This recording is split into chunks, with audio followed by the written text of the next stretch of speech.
বিয়ের ঠিক 2 মাসের মাথায় আমি মোচা কাটতে পারিনি বলে শাশুড়ি বলেছিলেন, এত বয়স হলো আর এই সামান্য কাজটা পারো না?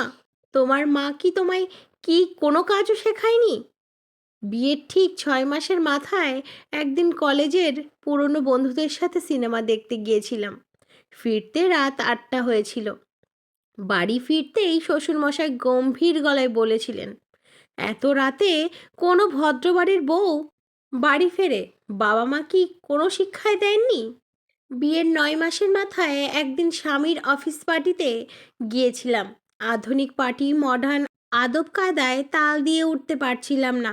হাত থেকে একটা শৌখিন গ্লাস পড়ে ভেঙে গিয়েছিল। স্বামী বলেছিলেন, এত আনস্মার্ট তুমি, বাপের বাড়ি থেকে কিছুই শিখে আসোনি। প্রথম প্রথম যেন কোথাও খুব কষ্ট পেতাম। মনে হতো আমি যদি সত্যিই কোনো ভুল করেও বা থাকি, তাহলে তাই কেন হবে আমার মা বাবার? আর বাপের বাড়ির লোকদের কথায় কথায় কেন তাদের ছোট করা হবে? কেনই বা তাদের দাঁড় করানো হবে আসামির কাঠগড়ায়?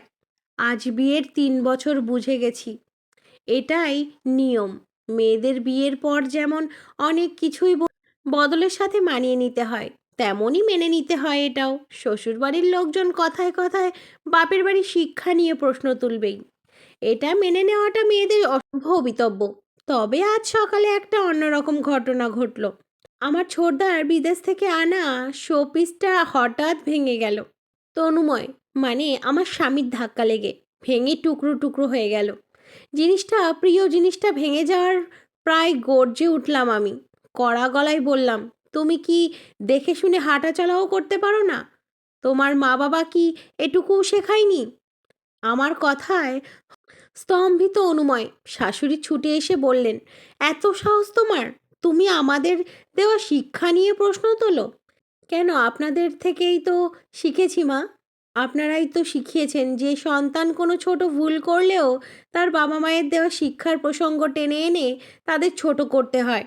আমার ক্ষেত্রেও তো এমনটাই হয়েছে চিরকাল। তাহলে আমার ক্ষেত্রে এমনটা হলে আপনার ছেলের ক্ষেত্রে অন্য কিছু হবে কেন?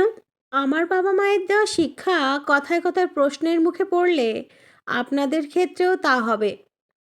হবে না কেন? পার্থক্য তো কিছুই নেই। আমার কথাগুলোর কোনো উত্তর দিতে পারল না ওরা। বোধহয় খুঁজে পেল না।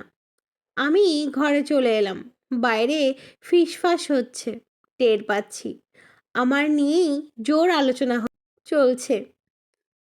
বুঝতে পারছি সে চলুক, আমার কিছু যায় আসে না। তবে আমি এক অদ্ভুত তৃপ্তি পাচ্ছি। আজকের পর কথায় কথায় আমার বাবা মায়ের শিক্ষা নিয়ে প্রশ্ন তোলার আগে আর হলেও ভাববেন।